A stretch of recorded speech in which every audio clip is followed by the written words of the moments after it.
waxaan maraynaa hablahayna inay inta isbalansadaan cariifey iyo shiniyo iyo jeebey iyo timirakaab inay inta leef isku balamsadaan ay isdilaan soo ma maqlaysiin maalin hore waxaa isbalamsadaa la yidhi timiragaab iyo cariifey iyo shiniyo iyo jeebey markaasay leef isku dileen haddaan wax laga qabanne waxay tegi doontaa inay inta hub soo qaataan ay isdilaan waxaan ku faraxsanahay ninkii dhalinyarta ahaa ee xalay yidhi gabdhaha lama dayn karo shaylada ha lagu hayo dagaal mujida iyo balami reer muqdisho mis ana oo maana misaayada iyo iimaanis wallahi billahi kallay dhaar waaya qada carada cabsila sheekh Shantaay Mafia Gal iyo Queen Canab maxaa kala haystaa markii horeeto sheekh Shantaay wuxuu haystay Risla Cabdi Samiixa iyo Qurux ku dhigle maanta magacyo kale ayuu la soo baxay Jeebweyn Timoragal magac sheekha magacyaha intuu ka soo bixiyaa markii horeeto lama haynin sheekh macallin wax uu aqaanto intuu meel soo fadhiisto dhalinyarta social media waalayso ka hadlay lama arag mara Kenyawi wax yar bilaabay laakiin wuu soo dhaweysan jiro magacyo buu bixi jirin laakiin sheekh Shantaay wax ma qariyo meelaha wax ma soo dhigdhigo runta ayuu dadka faraha ka gelinaa TikTok gabdho badan ayaa cabsadeen sheekhan intuu soo baxay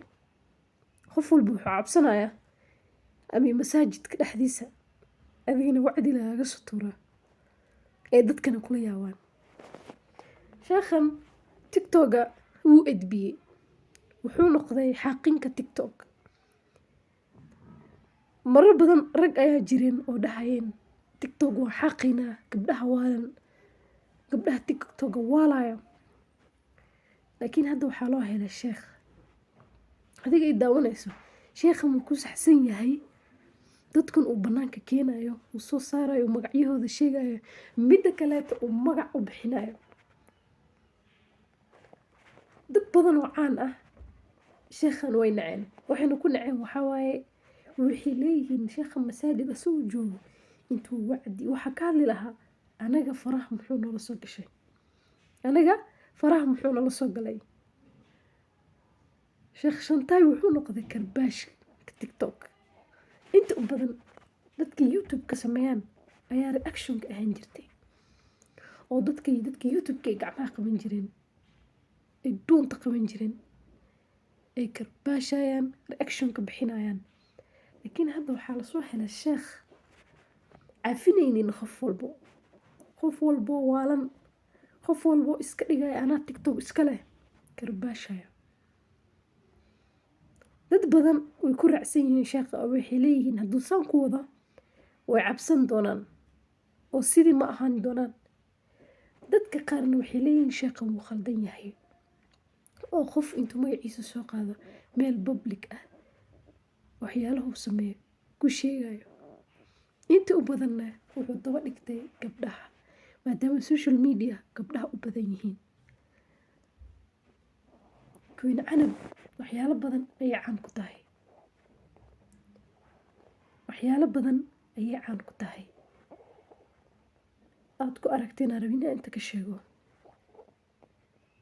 sidoo kale Mafia Gal oo maalimahan YouTube-ka iyo social media dhan aan dhaho iska wadatay waxay ku soo cambaxdana wax kale ma aha dagaal inaan dagaal jecelnahay oo dagaalka ku haysano waxaad ku fahmaysaa markay gabadhan soo baxday qof yar weyn keena isla markii uu magaceeda hadda saajin ku samayso hashtag-geeda waxaa arkaysa kumanaan qof inay saaj garayaan saas ayaan ku jecelnahay dagaalka iyo muranka hadda Mafia Gal waxay noqotay markii hore Miss World ayaa la dhihi jiray gabadha dagaal badana oo mar walbo Muqdisho ilaa Nairobi qof walba kolaarka qabatay. laakiin hadda waxaa la soo helay mafia gal gabar iska dhaafay wax kale way iska dhaafay binti weyn intay qaadatay magaalada la dhex maraysaa qof walba gurigiisa ku raadinaysaa. markii horeeto social media waxaa joogeen dad iskaga caynaya life laakiin lama arag dad intay real life iskugu tagaan ee qofka soo raadiyaan intay diraca si fiican u xirato ayay mindi weyn qaadanaysaa qof walba meel u jooga raadinaysaa. midda kale waxaa la yaabay dadka faaninayaan oo dhahayaan mafia gal jidka markay marayso xataa gawaarida way istaagayaan waxaan ma waxay ka tahay content oo waxay leeyihiin saan isku canbixi mise ha lagaa cabsado oo qof afka kugu soo taagin. hadda waan la'nahay qof reaction ka bixi ilaa Sheekh Shantaay waxaa u maleeyay waxa uu loo keenay inuu dhalinyartan jid mariyo. Queen Canab mafia gal sheekhan ayaa loo helay. sheekh waxaa la arkay cabsanaynin culimada kaleeto may jeclaan jirin dhalinyarta inay soo afaargeliso waxay rabeen ayay qasi jireen. laakiin hadda intuu sheekhan imaaday dad badan ayaa aamusan. Huda Amuun iyo Aaway maal hore Huda Amuun haystay dadkii farax badnaa oo social media ka waalaayeen intay galeen. Sheekh Shantaay waxaa loo keenay inuu karbaasho. qaarkood hadda TikTok si ugu walnaayeen way ka dageen